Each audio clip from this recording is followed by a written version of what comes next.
Moi, c'est pour défendre la mémoire de mes grands-parents. Mon grand-père qui était à Paris en 1961, qui a manifesté, qui a heureusement échappé à la mort, et en mémoire de tous nos grands-pères, nos grands-mères, et surtout les enfants qui ont été jetés vivants dans la Seine par la police française à la solde de Papon. Le 17 octobre 61, ça a été aussi occulté. Hélas. Comme vous le savez, nous sommes ici le 17 octobre, en commémoration au 17 octobre 61. Mesdames, Messieurs, chers amis, chers camarades, ce que je peux vous dire simplement, l'émotion qui me touche en ce moment, c'est la question simple. La vie est précieuse et rien n'est plus précieux que la vie. Pourtant, le 5 octobre 1961, le sinistre préfet Maurice Papon, préfet de police de Paris, a ordonné un couvre-feu discriminatoire contre les seuls Algériens. Les Algériens de l'époque, qu'on appelait aussi les FMA, les Français musulmans d'Algérie, ont décidé de porter haut leur dignité contre ce couvre-feu discriminatoire. C'est pourquoi nos parents ont lancé une manifestation pacifique qui partait de toute la banlieue de Paris pour monter sur Paris et s'exprimer pacifiquement. Des femmes, des hommes, des enfants sont montés de toute la banlieue de Paris. Eh bien, le préfet de Paris, ce 17 octobre 1961, a décidé de créer ce que nous appelons un crime d'État. Oui, un crime d'État. Car ce n'est pas une manifestation qui a débordé, qui a mal tourné. Non, c'est une discrimination structurelle qui vient de la colonisation. Car ce sinistre préfet, Maurice Papon, était aussi préfet à Constantine, en Algérie. Et il avait amené les pratiques de la torture ici, en France, à Paris, et les a mis en œuvre avec les supplétifs qu'il avait. Ils ont été assassinés, jetés à la Seine et torturés. Eh bien, les années ont passé et c'est un silence de chape de plomb. Et c'est grâce aux associations, aux chercheurs. Et je voudrais ici rappeler qu'il y a 2 amis qui nous ont quittés, 2 amis importants. Eh bien, il y a Mouloud Aounit qui s'est beaucoup battu pour que ce 17 octobre soit reconnu. Oui, Mouloud Aounit, notre lion national, celui qui avait une voix formidable, qui portait partout. Et il y avait aussi Jean-Luc Hénaudy.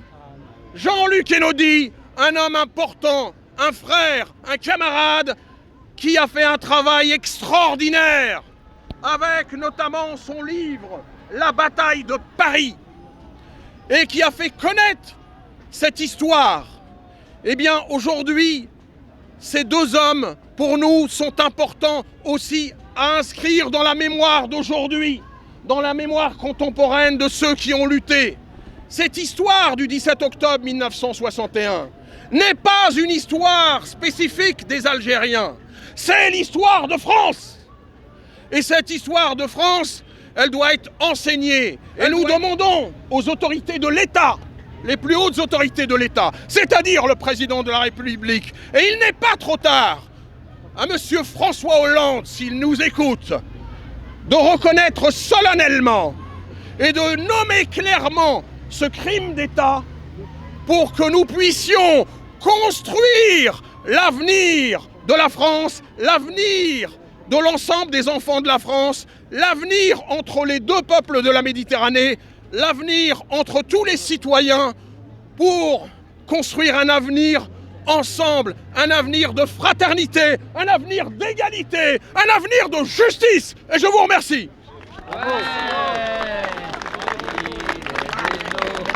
Je m'exprime aujourd'hui, non pas seulement en mon nom et au nom de l'association que j'ai présidée, mais également au nom de l'association, au nom de la mémoire, c'est le cas de le dire, de Samia Messaoudi et de Mehdi Lalaoui, qui sont absents non pas parce qu'ils déserteraient si peu que ce soit ce combat essentiel qu'ils ont mené depuis 1991, mais parce qu'ils ont été appelés à animer des débats, des conférences, et cela témoigne, depuis 1991 notamment, du fait que ce combat pour la reconnaissance est un combat qui n'est plus seulement parisien, c'est un combat qui a gagné des points, pour le dire en ces termes, qui a obtenu des avancées dans un certain nombre de mairies, à Paris bien sûr, de la banlieue parisienne, en région comme on dit, y compris à Givors, où un square du 17 octobre 1961 a été inauguré il y a de cela quelques années.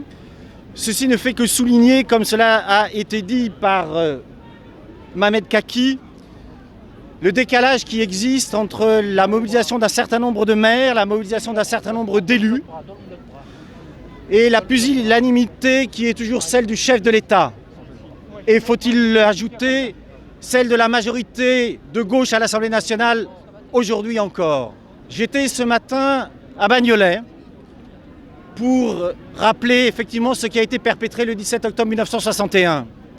La particularité de la plaque qui a été apposée à Bagnolet réside en ceci.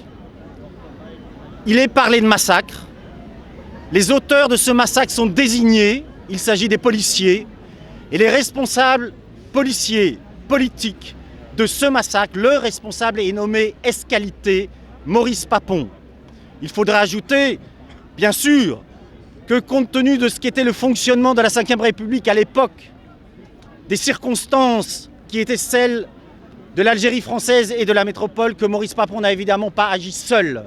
Il a agi avec l'aval de son supérieur hiérarchique, le ministre de l'Intérieur Roger Frey, sous l'autorité générale du Premier ministre Michel Debré, et faut-il le rappeler, sous l'autorité générale du président de la République, le général de Gaulle, qui aurait dit à propos des massacres d'octobre 61, regrettable mais secondaire.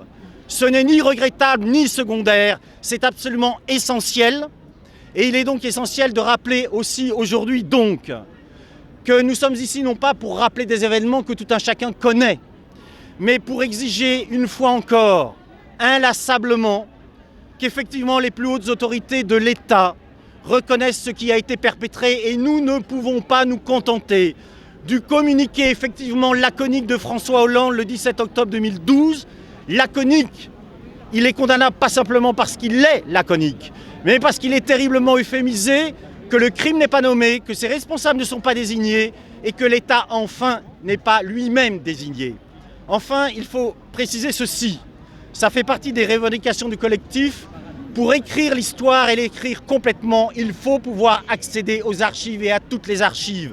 Et de ce point de vue-là, nous ne pouvons nous adresser qu'au ministre de la Culture. Et là encore, la majorité parlementaire, pour qu'elle prenne une initiative et révise l'une des législations relativement à l'accès aux archives, qui est l'une des plus restrictives. Enfin, il ne faut pas simplement accéder aux archives pour écrire toute l'histoire. Il faut également que cette histoire soit transmise. Et pour qu'elle soit transmise, il ne faut pas seulement qu'elle soit dans les manuels scolaires, il faut qu'elle soit dans les programmes scolaires et il faut que cette histoire soit enseignée.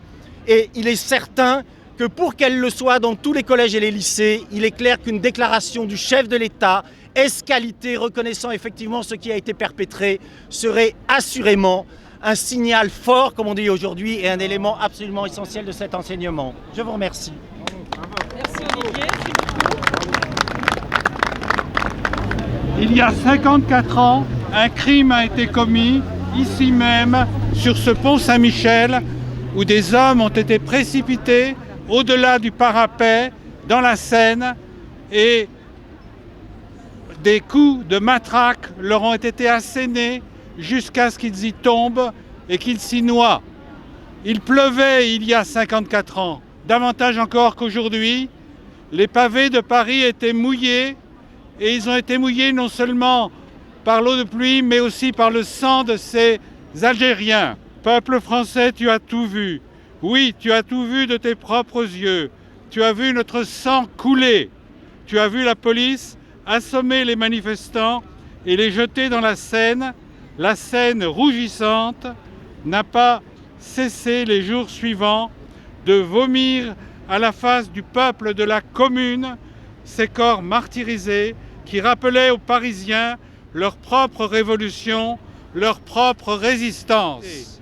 Les responsables doivent être connus, désignés, au-delà de ce préfet de police dont on sait bien le rôle, mais qui obéissait à un Premier ministre, qui obéissait à un ministre de l'Intérieur et dont les actes ont été couverts par le président de la République, le général de Gaulle. Fatima Bennard est une jeune collégienne. Elle avait juste 15 ans. Elle s'est jointe à la manifestation, bien qu'on lui avait dit qu'elle aurait couru un danger. Elle tenait à le faire. Elle adhérait à la cause de l'indépendance de l'Algérie pour des raisons de dignité. Et c'est une victime symbolique importante qui a été justement honorée ce matin par la ville de Saint-Denis qui, à côté de la gare, a donné à un nouveau square le nom de Fatima Bennard. Elle souriait à ses 15 ans. Fatima Bennard, la collégienne. Ils ont noyé tous ces printemps au canal Saint-Denis, l'Algérienne. Et toute sa famille la pleure, ainsi que ses camarades de classe, quand le canal berce ses fleurs. 17 octobre 61, dans la pénombre de leur chemin. 17 octobre 61, je compte pas les nombres, on s'en souvient. Je voudrais aussi terminer en évoquant ces Français qui, à l'époque, avaient soutenu le combat des Algériens pour leur indépendance et pour leur dignité. Et parmi eux, il y a un photographe, Élie Kagan, qui a parcouru Paris, le métro, les grands boulevards, Nanterre, pour prendre des photos et témoigner. Et s'il l'a fait, c'est en mémoire d'autres pages sombres de l'histoire française. Appartenant à une famille qui avait dû souffrir des rafles et des persécutions contre les Juifs pendant l'occupation, il a aussi écrit quelques lignes que je voudrais vous lire et c'est par cela que je terminerai. Il a fait le lien entre cet événement qui s'est produit 20 ans plus tôt et le 17 octobre 61. Octobre 61, juillet 1942, métro, wagon bondé, Français nés contre vitre, indifférents, on tire, on tue et puis on efface vite. Et moi seul, tout seul, avec ma peur au ventre, qui fait mon métier d'homme et fixe pour toujours le crime, l'assassinat, la mort des innocents, en espérant naïf que peut-être les images réveilleront les autres. Et il ne savait pas quand il a écrit ça que 20 ans plus tard, on allait trouver des documents qui montraient la responsabilité de Papon dans la déportation des Juifs du département de la Gironde. Merci.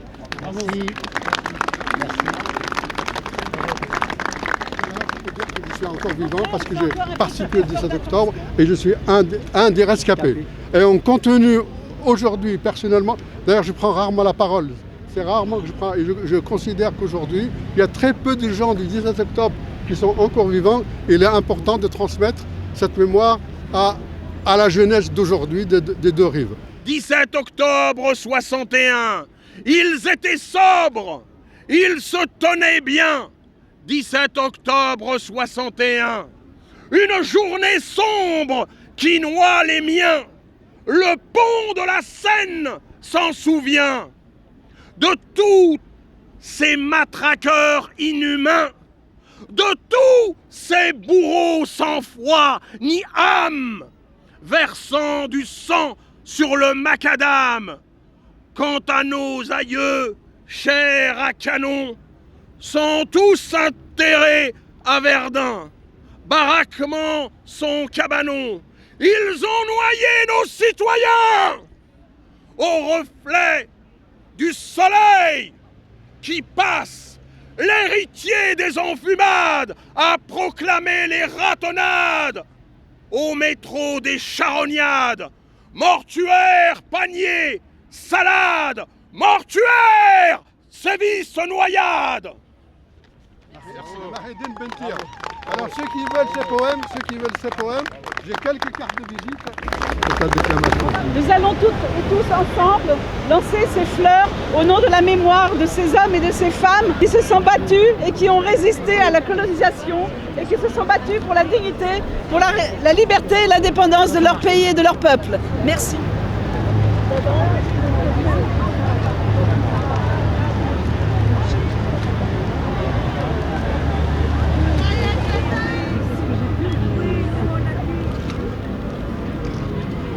Il faut quand même que le peuple algérien se réapproprie sa dignité et sa fierté.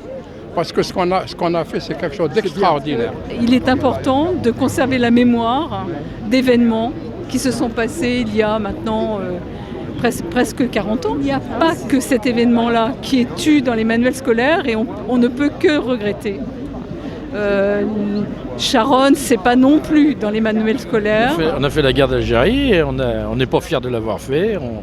On essaie maintenant de réparer un peu. On est des anciens et on reverse intégralement notre pension d'anciens combattants à l'association, la 4ACG. Il y a un site internet et la 4ACG, avec l'argent récupéré, on finance des projets en Algérie.